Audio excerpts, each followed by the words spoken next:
Hi, everybody.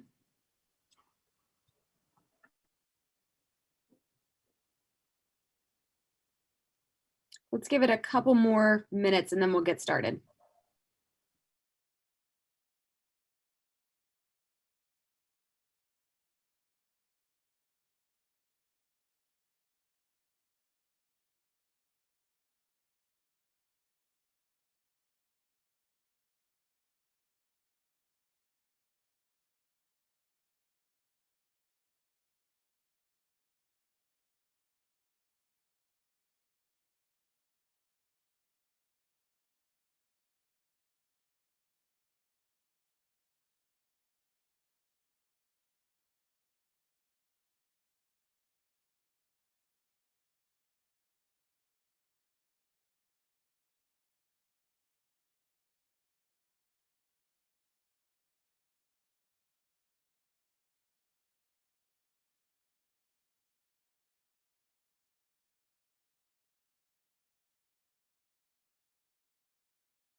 All right, so we're in our last day of the 2020 Indigenous Connectivity Summit, and I want to say a huge thank you to everyone who has joined us throughout this week and throughout the trainings that led up to this year's summit. It has been so great to work with all of you and to get to have such important conversations over the last several weeks. And I'm really looking forward to your participation moving forward as well. I mean, we say this every year at the summit, but these are our opportunity to get together and connect and learn from each other, but it's certainly not the only opportunity that we have to do that. So you can expect some more information about how to connect with each other coming soon, but I hope that you'll take up the opportunity to reach out to us or to each other and find new ways to continue collaborating throughout the year. So to kick us off today, as many of you know, we held 2 trainings in the lead up to the Indigenous Connectivity Summit this year. One was on policy and advocacy, and the other was on community networks. And I'd like to take an opportunity now to recognize our graduates of those programs, but also to ask those of you who participated for some general feedback. I'd love to hear from you if you liked the trainings, if there were aspects that were particularly helpful or particularly unhelpful, or if there's any ways that we can improve this next year, because it is something that we'd like to continue carrying out in the future and improving year over year. So I'll turn it to you. Does anyone want to kick us off with some feedback?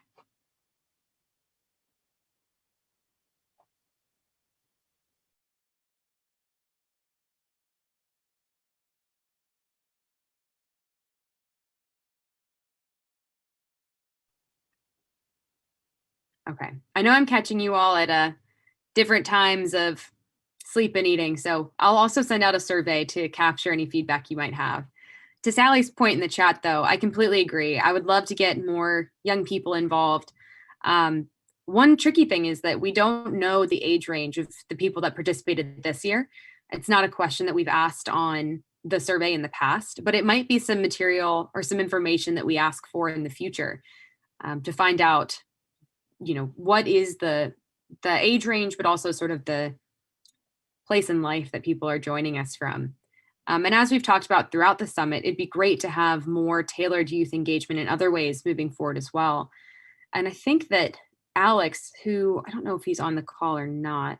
Yes, Alex Bruce recommended we connect with another group that works with youth, I think in Washington, D.C.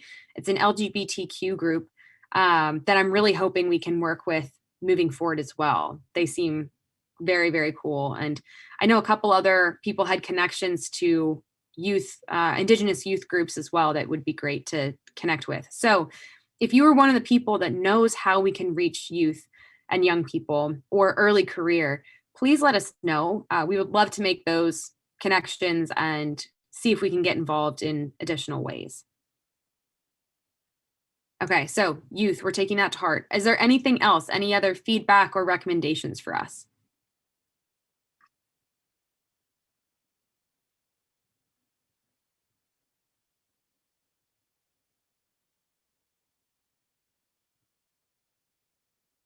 Okay. Hearing nothing, I will take that to mean that everyone is thinking about good things to put in the feedback survey. So thank you in advance for your participation in that. Oh, Sally, yes, your point as well, the project management piece. I think that's a great idea. And we actually had a targeted session on project management last year in the training. And it wasn't rated as highly as other sessions in terms of the kinds of information people felt like they needed first. But I do think that that was actually a gap that maybe if even if you didn't realize you needed project management, everyone does. And so I think it would be great to, at minimum, include more resources on that, and if not, a full session on its own. So completely agree with you. So Kyle, to your question, are you thinking of us as a cohort? And if so, how do we connect with other cohorts? There is actually a Slack channel for both of the trainings that I think you should have gotten an invite to, and it's ICS Trainings 2020. That includes participants of both the policy and the community networks trainings. So that's one way to connect. But we can also connect you via email or in other means if Slack is not the best way for you personally to reach out to somebody else.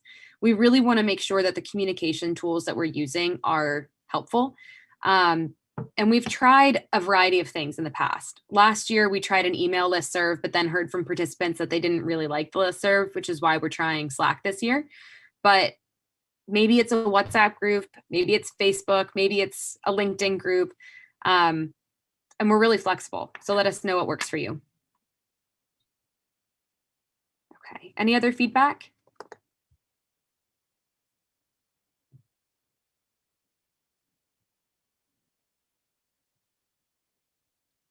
Okay, well, thank you all very much for participating. We appreciate it a lot, and look forward to continuing to work together next year. All right, or I should say through the end of this year and beyond.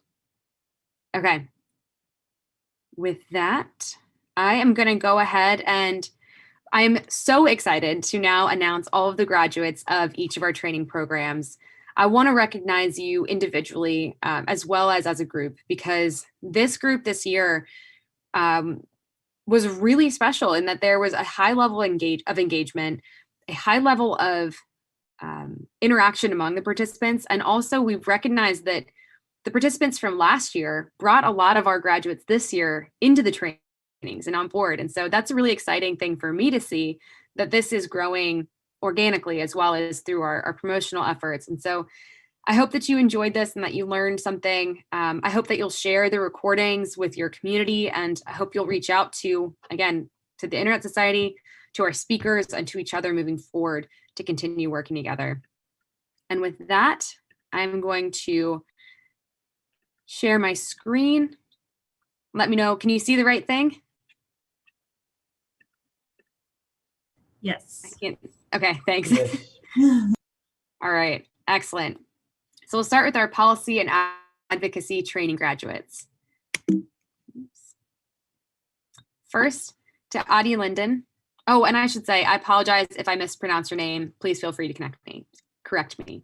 So Adi Linden, Anna Higgins, Austin Ruckstall, Bruce Fogelstrom, Caroline Guerin, Kathy Bogart, Cherish Clark, Christopher O'Brien, Colette Watras, Dara Blackwater, Emily Champagne, Gabriel Montoya, Gidela Gazada, Henry Wenna, Hanali Sanford, James Schaefer, Jane Manthai, Jacqueline Sutherland, Jennifer Gieri, Jennings Orcolt, Joel Templeman, Kendra Jo Grindle, Kyle Rice, Lavish Mensa, Litsatsi Lakua, Linda Parker, Matt Hatfield, Michael Edel, Michael Sintak, Paul Thompson, Raymond Seller Mamata, Sally Braun, Sarah Young, Sasha Ram, Stephanie Peticon, Thelma Antonio, Trevor Texter, Wayne Kelly, Yvonne Benton. Thank you all so much for your participation and congratulations. We are so excited to have you in the course and very excited to congratulate you on completing it. You'll receive those certifications or those certificates in your email shortly. Now over to Anna and Sarah. All right, I'll go ahead and read off the Community Network's training graduates. Similarly, if I happen to mispronounce your name, please let me know, and I'm happy to pronounce it correctly to however you correct it. So we have Adi Linden, Audrey Fuller, Bernard Kuhn, Brian Beaton, Bruce Fogelstrom, Kathy Bogart, Christopher O'Brien, Dan DeSmet,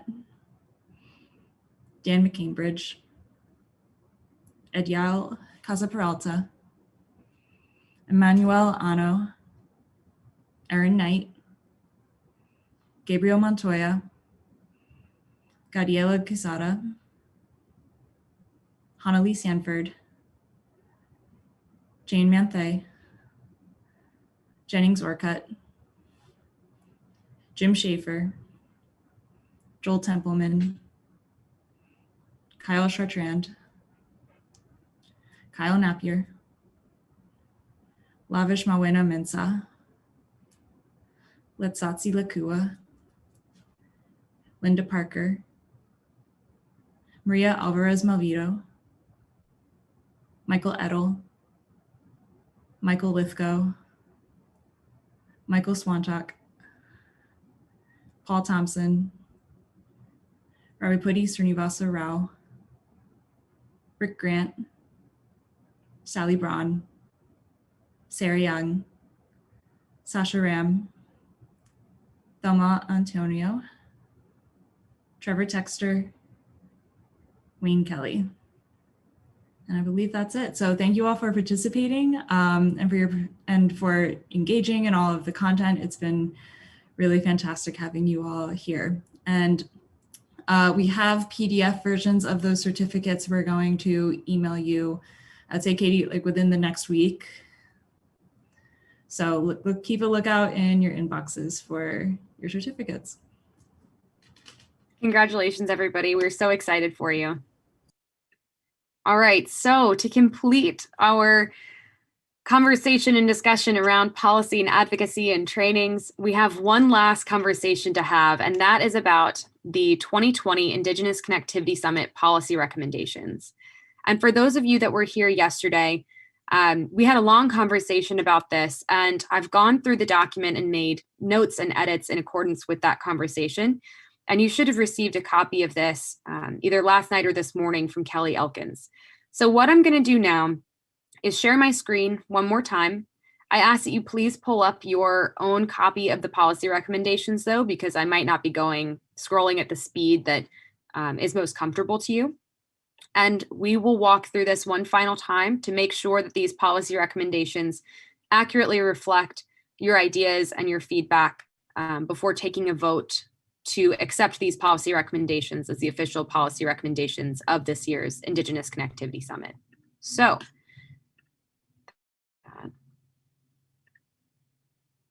okay, can you see this? Yes. Thank you. All right, so in your copy of the policy recommendations, you'll see that my notes are all on the side here as resolved comments. So this is where I wanted to take the notes of our conversation yesterday and make sure that I accurately reflected it. So to start, we had a great piece of feedback yesterday, and I apologize, I can't remember who it came from, maybe Linda, about using the word Indigenous instead of tribal. And I made sure to go through this and do a find all on tribal and correct that to Indigenous peoples.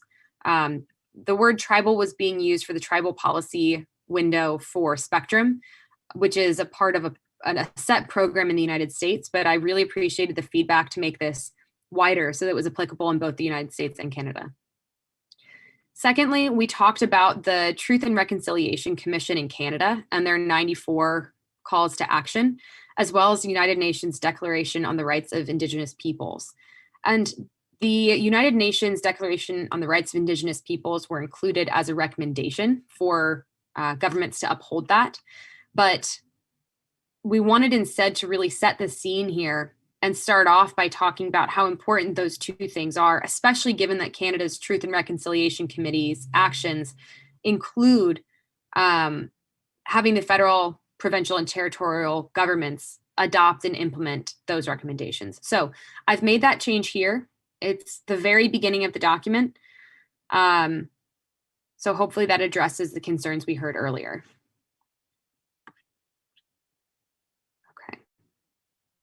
Oh, I'll also pause really quickly and say a couple people sent me line edits last night and this morning.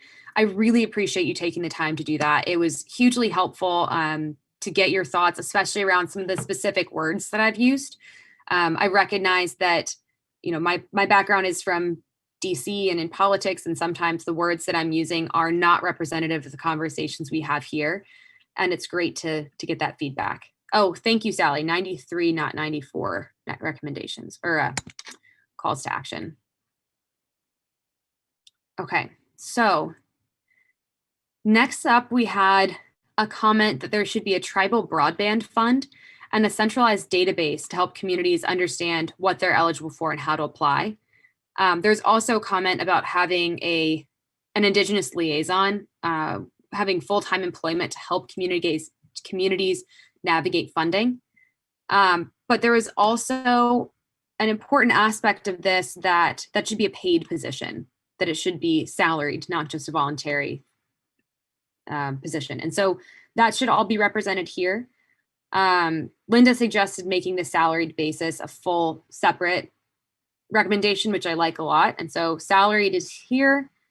The Indigenous Broadband Fund is here. And then contracting or commissioning Indigenous peoples to provide guidance to governments is here.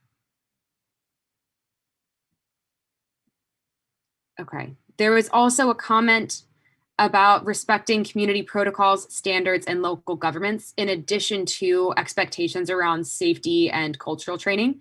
So I've reflected that here. We did get one comment asking why this would be COVID-19 specific. I've left this as COVID-19 as opposed to broadly, because in one of the breakout groups from the final policy training, one of the groups felt very strongly that there needed to be COVID-19 specific language, and this is the place that they identified to do that. So just as a heads up about why that's like that. Oh, lastly, this is where the United Nations text used to live as one of these recommendations, and instead it was recommended that we talk about the need for better accountability. And so I included this new text here about there must be better accountability and increased efforts from both governments and non-Indigenous entities to engage and consult with Indigenous communities in meaningful ways. And we explain that those meaningful ways happen through KPIs here. So there's also a conversation about what does meaningful actually mean. So I hope that that addresses those concerns. Also, what I'm going to do is I'm going to walk through this whole document just to show where the changes are from yesterday, and then we can talk about any additional feedback now that you've had a chance to do a deep read. Okay, so there was a suggestion here to include a link to the Government Accountability Office in the United States reports on eligible telecommunication carriers and spectrum. And so what I did was I created a new bullet here saying that as outlined in the US's GAO report on tribal broadband, to be eligible for USF funding, you have to be an ETC, but that eligibility is overly cumbersome, and it can be a significant hurdle to spectrum ownership, which I hope addresses that comment. This is also where I changed to an Indigenous priority window instead of a tribal priority window. Then in infrastructure and ownership, we wanted to say that broadband is a utility. And yesterday when we talked about this, we thought it might go here. But as I was working on this last night, I realized that that's really more of a scene setting comment. That should be something that we look at for all of these. And so instead, I put it back up at the top, somewhere in here. Oh, okay. And I put it here. In the wake of the COVID-19 pandemic, it's become even more apparent that access to broadband is a basic utility, similar to access to water or electricity. So I hope that that addresses that comment as well. And then, oh, this is also where we talked about data sovereignty. And I got some great feedback from 2 participants yesterday on what this text should look like.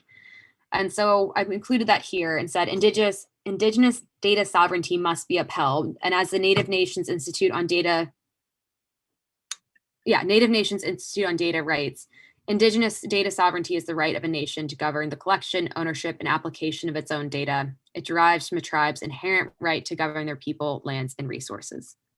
So I hope that that addresses that comment as well. Oh, and this last piece was I had said in here that this would ensure price discrepancies would be addressed between urban and rural, and I had great feedback that it doesn't actually ensure they're fixed, it just provides evidence that shows it exists. And so I've made that change. Research will provide evidence to support price discrepancies. Okay. So that's what we got from yesterday. I'm going to stop screen sharing for a moment so I can see you all and the chat. And I would love to hear your feedback on if you think the changes we talked about yesterday were accurately made in this document, for starters, just focusing on yesterday's feedback.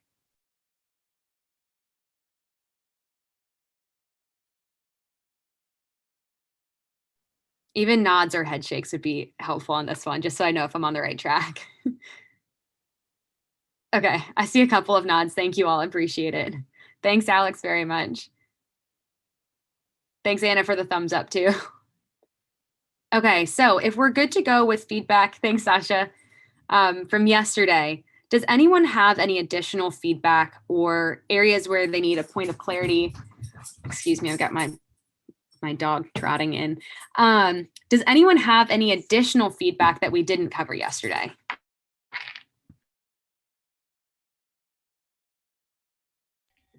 Katie, under infrastructure and ownership, the last bullet, the last line says it derives from tribes' inherent right to govern their people's lands and resources. Tribes is not a term that's used in Canada. I don't know whether, it doesn't really matter, I guess, but if it is a North American document, then maybe we should change the word to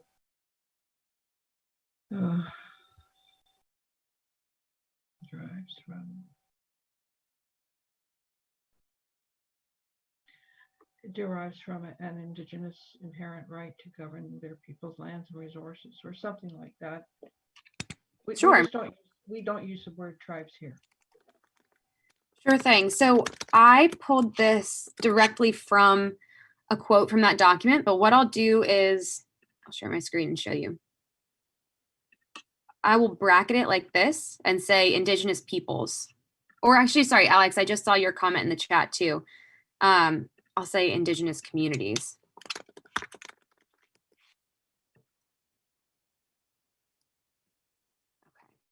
Oops. All right, is there any other feedback?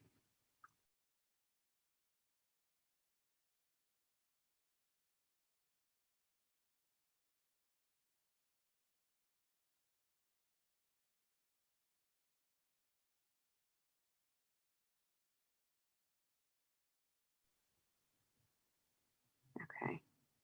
Just giving a second to see if there was thinking.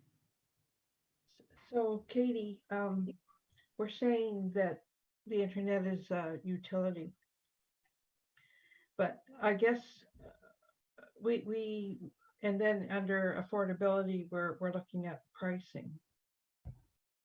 I guess what I was trying to get at when I made that statement about the pricing was that it doesn't mean that it has to be priced like a utility, though it is being priced like a utility now. But even though it is a utility, we need to find a better way to price it to arrive at the pricing. I just wanted to make that clarification. Sure, thank you, Sally. Is there text that you think needs to change to better reflect that? Or do you feel like that's more something for this group to understand when looking at the document? I think it's more for the group to understand. Like we went into it, Jeff and Matt and I discussed this, you know, because we framed our whole discussion around what is the internet exactly. And, you know, if it serves the purposes of this group to view it as a utility for policy purposes, that's fine. But there was not a consensus as to, in my mind, that it is a utility. It's a lot of things, but one of the things that it is a utility. But I guess it's a utility, but it shouldn't be priced like a utility, I guess is what I'm trying to say. Okay, I appreciate that. Thank you, Sally. Mark, that's a good point too about basic service. Do you think it makes more sense then to, in that first paragraph, say the internet is a basic service like water and electricity? Yeah, it's a term that carries more weight than utility. And we might want to footnote it to say that in, Sally, you probably know the date better than me, but in 2015 or whenever it was, the CRTC declared internet access a basic service in Canada. December 2016. Yeah, 2016, perfect, thank you. Thanks for backing me up, Mark. I've always got your back, Sally. Perfect. Okay, I'll include that footnote. And I really like that idea too of calling it a basic service instead of a utility, because the word utility in the United States is fairly controversial for reasons that go far beyond what we're talking about. If anybody wants to chat section 706 one day, we can do that. Yeah, this is Heather. I think I'm fine to change it. I think utility does have a useful meaning in some contexts, especially internationally, where the whole point is to get across what you're trying to do here through basic service, but that electricity, water, and communication are all utilities. That's completely separate from how you price them, and not all of the others are priced in one way. But I think it's fine to change it here, but there is some value in using utility in some contexts. Thanks, Heather. I appreciate that insight. Okay. Would it be helpful if I shared my screen one more time to look through this, just in case people don't have it up? Okay. All right. So I had turned off my screen share because then I can't see y'all as well, or the chat. So please just interrupt me as we go through if you would like to say something, or if you ISOC staff, if you see something in the chat, please feel free to interrupt me on behalf of someone. All right, so this is our introduction. Again, we talked through this yesterday. A lot of this text is going to look very familiar from the 2018 and 2019 policy recommendations.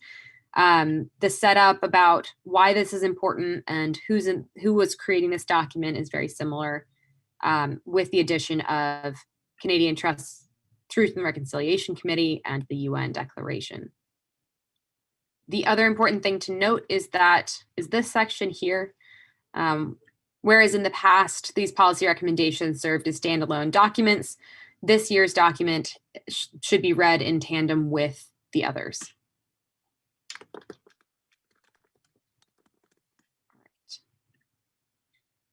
Then we ask whoever's reading this to share it and say they were adopted. All right, and then we go into our, I think they're critical areas. And thank you to Linda for that text suggestion. That is much better than buckets, especially in a policy document. So I appreciate that a lot. All right, critical area number 1 is effective and accurate mapping. And here we talked about both the collection of those maps, or the collection of data for those maps, and how that data is used, and how funds are allocated based on the maps. So I'll wait for 1 second to see if there's any comments here.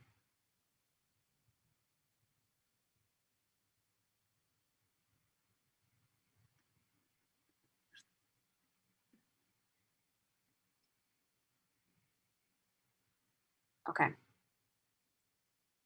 Going to the next section. The second critical area is inclusivity, community consultation, and engagement. This section is also fairly similar to a section we've had in every single one of our policy recommendations. This is something that we care very much about as both a group and as the Internet Society specifically, making sure that Indigenous voices are included in conversations about policies and rules that would impact their community. So there's an emphasis on consultation, creation of KPIs, the inclusion of Indigenous representatives, non-Indigenous entities needing to respect Indigenous communities' protocol standards, local governments, their rules for safety around COVID-19. Non-Indigenous ISPs should receive training on and cultural education about communities. They should also, well, let's see, that's a different section. We also are encouraging more partnerships. Indigenous peoples need to be commissioned to provide guidance. And this is where we also included that text on the broadband fund and making sure that Indigenous representatives are salaried employees, not just volunteers. And I put the footnote in here, actually, and I don't think I said that earlier, about Twyla Baker's quote, talking about knowledge fatigue. All right, so I'll give this a few seconds.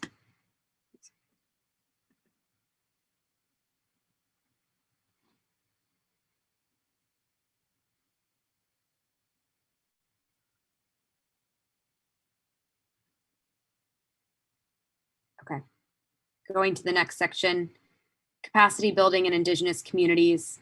This had to do with ensuring that if funding goes to a non-Indigenous entity, they are using those funds to still benefit the community, and that they're doing it by training or at minimum hiring community members for local labor, but also that federal grants need to be created and tailored to Indigenous communities for everything from basic planning, digital inclusion, and network operation and maintenance. I'll give this one a few more seconds.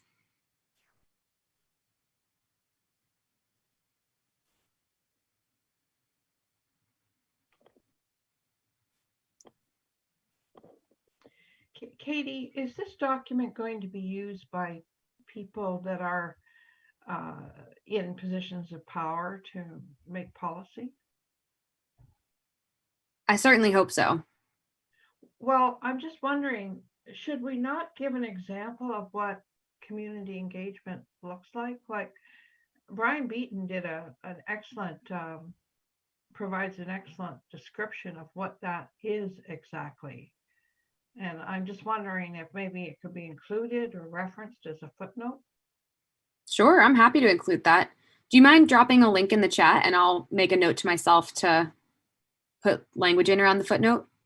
I'll have to find it. I'm sure Rob McMahon has it somewhere, but I will find it and I will send it to you, because I have seen, you know, mining companies come into communities and they say they're consulting, but they're not. They're just grabbing someone's signature at an airport. So I just I think we should make it very, very clear what community consultation looks like. Absolutely. Thank you, Sally.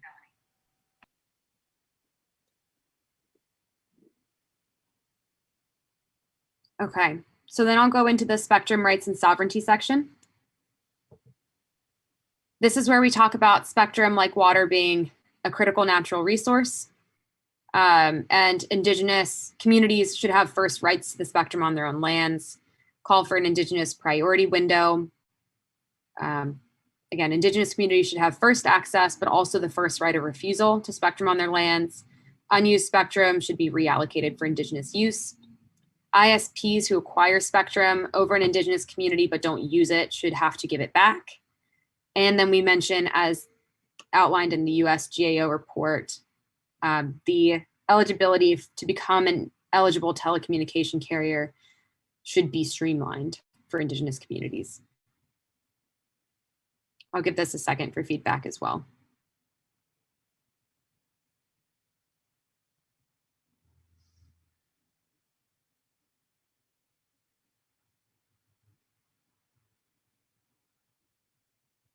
Okay. All right, going to infrastructure and ownership. This is where we talk about funding models and empowering communities to own and maintain their own infrastructure. So here we talk about the criteria needing to be inclusive, and the funding needs to go to all kinds of providers, including small and community-run networks. Federal funding should prioritize community choice and community networks. Separate models need to be considered for urban versus rural or underconnected versus urban connected. Grants need to be more straightforward and accessible. And then these are a couple ones that came in yesterday or through participants directly sending me emails talking about bandwidth constraints, dig once policies, dark fiber, and data sovereignty. So I'll give this a few seconds for feedback as well.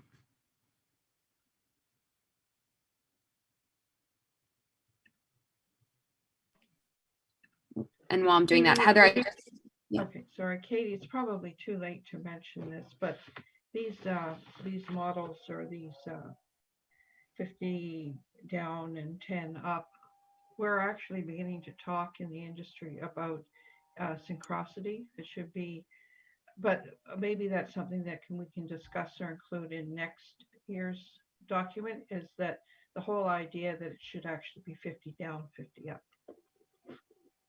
Yes, I think that's a great idea, especially given the US is fairly far behind Canada in terms of bandwidth and speed metrics. I really like the idea of, especially if we have something to point to next year, including that as maybe its own critical area of this work as well, having the drop down.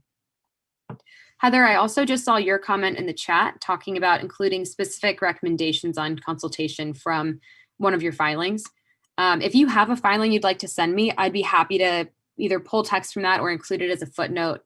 And I think the more often we can point back to work that's been saying this for a while, and especially, the good work like you're doing, that's a great idea and a great opportunity.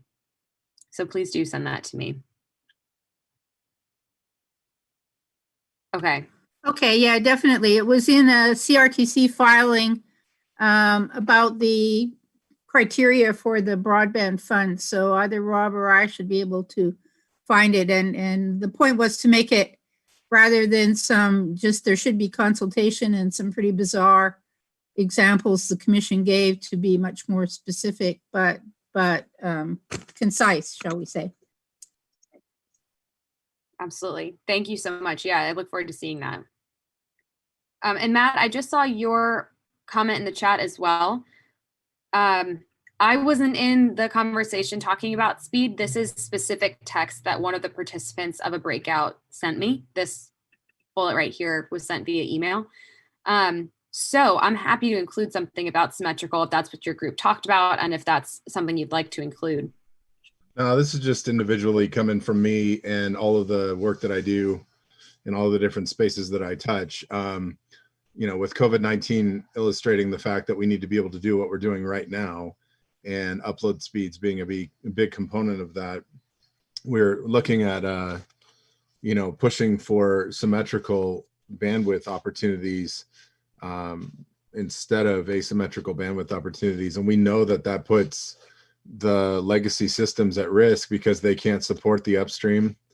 And I think that's kind of the point. We need to put pressure on those that are writing ancient architecture and refuse to upgrade their infrastructure. And so I hope to start incorporating that moving forward in legislature as well. And when we're supporting Congresspersons and senators that reach out and talk to us about opportunities, that's definitely something that I'm starting to hammer on, because I'm sitting in a situation that's unusual. I'm on a power co-op company that is providing 300 megs symmetrical for $79 a month.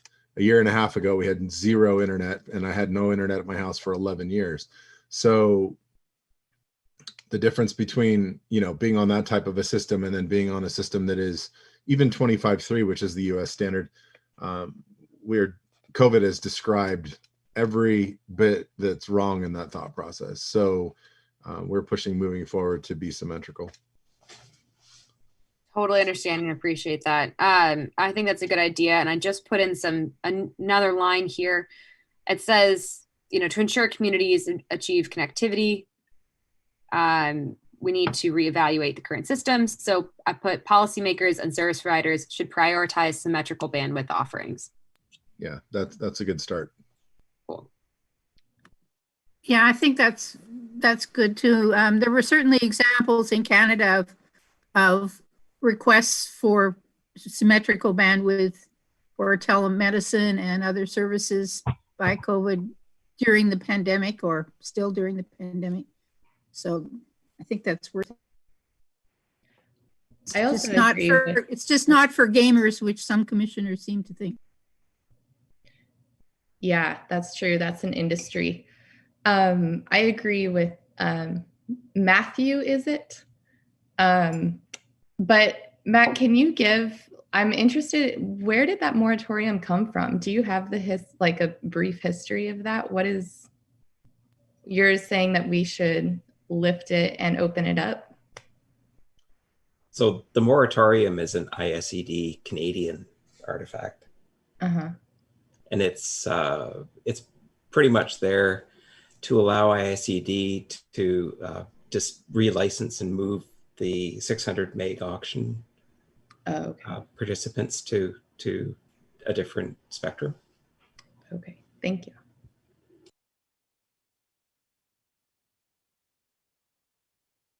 Okay, do we have any other comments on this section?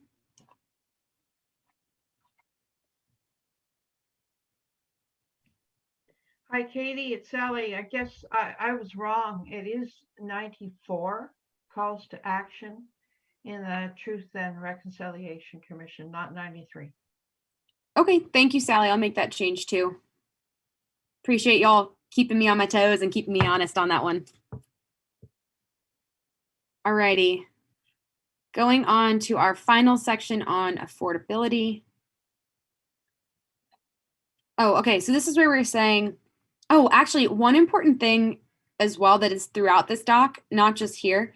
Kelly made a great point to me yesterday that I had put digital divide throughout this document, but we've had great conversations this week about how it's really a conversation on digital equity, not a digital divide.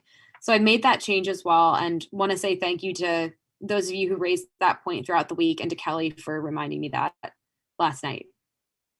So this is where we talk about metrics to measure, inform, and monitor affordability, creating standard use pricing models, and then doing research to determine equitable pricing and providing evidence on price discrepancies between urban and rural areas.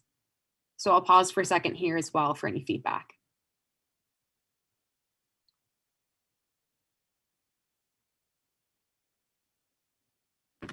Yeah, this is Heather. As I'm thinking about that, I think those points are really good, but perhaps this is the place to put in the need for OpEx or operational expenditure or considerations.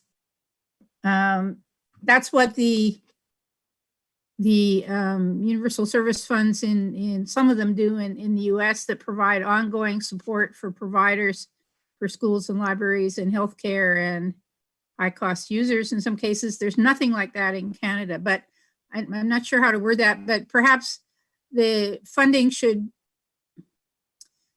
to ensure affordability, funding should also ensure that there is sufficient operational support, operational funding support. In some cases, that's not, a subsidy isn't needed. In other cases, it is, but without it, as we discussed in one of the groups, just having capital or CapEx funding to get money for a project really doesn't mean that it's either sustainable from the provider's point of view or affordable from the user's point of view. I really appreciate and like that point, Heather. And I wonder too if that could go into, we had another section on funding. Maybe it was under ownership. I was wondering where that should go as well. Maybe I can try and draft a sentence in the chat, but I wonder if it could go up here, because we could say federal funding opportunities, including development funds, and, well, including development funds, should prioritize community choice. Oh, what if we said these opportunities should also start at the first mile and unconnected communities, build out from there, and sufficient funds for operational costs? Just kind of tack it on. yeah, and ensure that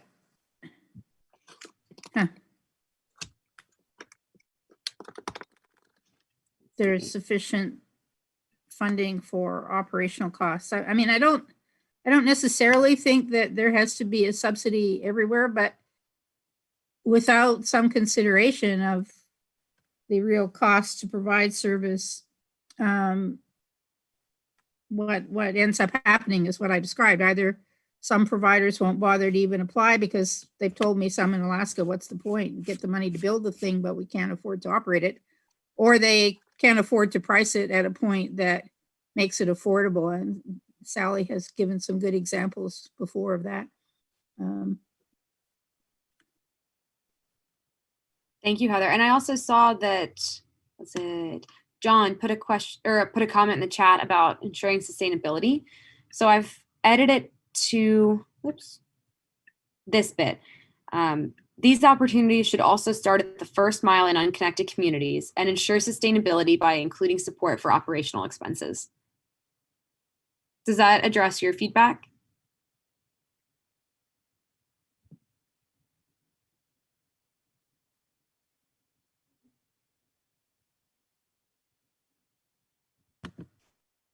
Yeah, that's okay, I think.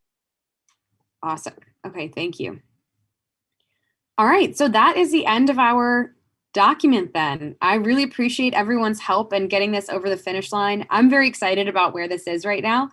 I'm gonna pause for an additional like 10 seconds and see if anyone has a final comment on it.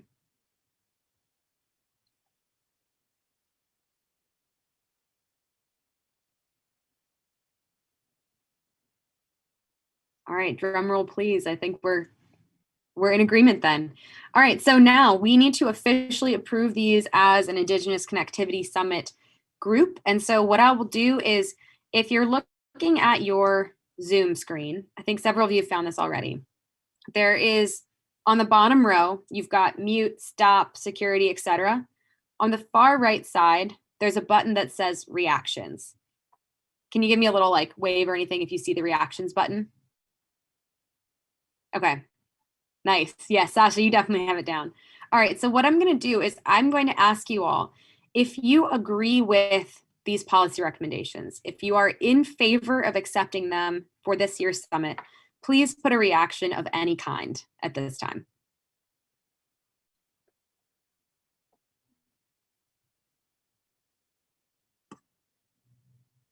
Excellent. All right, we're waiting on a few more, but I'm seeing a lot so far. Oh, I didn't realize they go away so fast. Okay. I see a lot of them. Perfect. All right. So now I'm going to ask, if you disagree with these policy recommendations for any reason and do not want to accept them for this group, please put a reaction up now.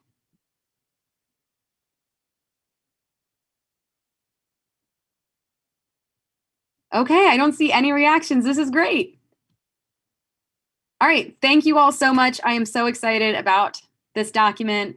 Really appreciate your help. I think that this is a very strong piece of work, and I'm so glad that we got to create this together. So you will see a final copy of this soon. We're gonna make it beautiful, put it in like nice colored paper and all that good stuff. So you will see something fancy shortly. Thank you all so much. And with that, I turn it over to Mark. Thanks, Kitty. And thank you everyone who joined us all week. When we learned we had to do this virtually, we weren't really sure how it would work and really didn't know what we were going to do. But the team at ISOC really pulled it together. So thanks to them, and thanks to everyone who took time out of their day every day to be with us. I did want to talk a bit about keeping in touch with ISOC. This is less of an event and more of a community. And there are numerous ways to keep in touch with us or keep in touch with each other, even more importantly. And Matt, I'm not sure if you want to talk to what you're up to right now. What we were talking about yesterday or in WhatsApp? Yeah, exactly. Sure. So I can just inform the group here. It's a smaller subset of everybody from this week, but the application for the North American Indigenous chapter has been submitted for review, and bank account is functional and solidifying the process for membership, et cetera, et cetera.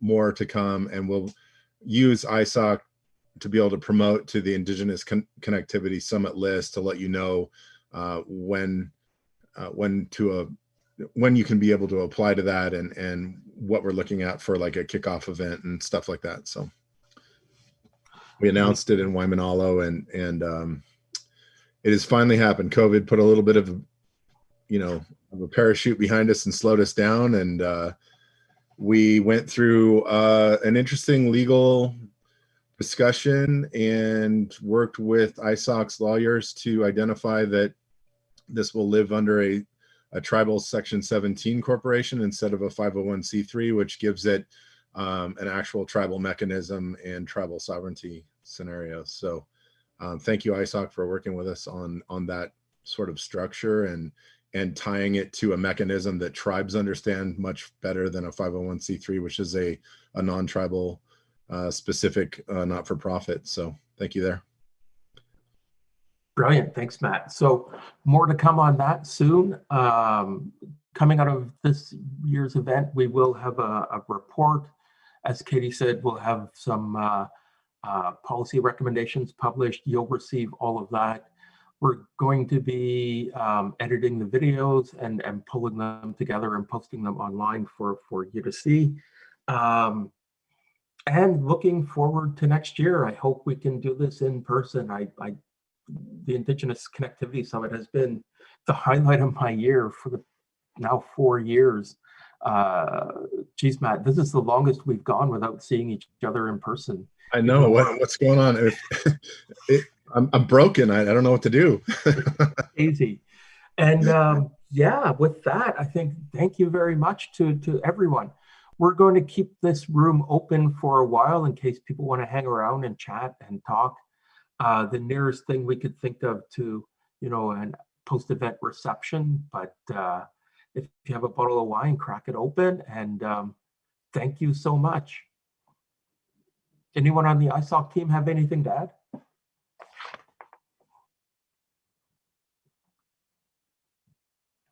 Perfect. Thanks, everyone. And hang out if you want to hang out. We're fun people.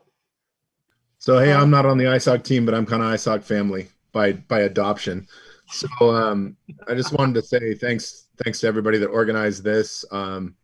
Obviously, I know many of you, and then there's some new faces this year, and all of the work that has taken place over the last year since the last Indigenous Connectivity Summit and the last 3 Indigenous Connectivity Summits have really, I think, changed the environment that we're working in. It's opened up quite a bit of a communication channel for folks to be able to reach out to each other. You reach out to anybody on this list, and we all now know a big group of people that can work together and have references and experience so that you don't have to reinvent the wheel. We've all done things the wrong way. We've all done things different ways, and we can share those things so we don't have to learn that from scratch. I think that's part of being in a community and in a big tight-knit organization like this. And I thank ISOC for being the conduit and the sort of the glue and the pathway to keep a bunch of us connected and always staying on topic and supporting each other. So I appreciate that. Thank you, everyone. Thanks, Matt. Yeah, I second that. As far as people who have organized this, everyone, there's been so much work put into this, and everyone did such a great job. So it was fun to watch it come together. Now the real work begins, right? Getting the recommendations implemented in 2 countries. That's our challenge, but that's what we love. Yeah, we get to sleep the weekend between summit and work beginning. So wish us luck. And it's a long weekend in Canada, so I get to sleep a little longer. What's the holiday? It's Thanksgiving in Canada this weekend. Oh. In the US, we've killed the Monday holiday, hopefully. I don't know if we have we? We did in California. Yeah, we certainly don't get it. We don't celebrate it. No, it's not celebrated in California, and several other states have canned it. It's not nationwide, but. Well, New Mexico has made it Indigenous Peoples Day. Mm-hmm. Yeah, we don't even celebrate the same day because we feel like that's too aligned with it. So Agreed. We do September 29th is California Indian Day. So we do California Indian Day instead. Which day was that? September 29th? And it's typically like one of the last Fridays in September. Okay.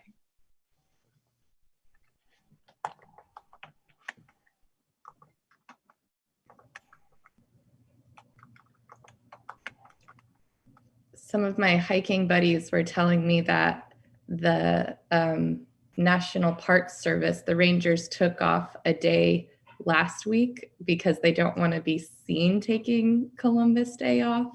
Nice. And yet they still want the day off. So yeah, that's why I say, like, is it gone? Because it's just like gone underground now. And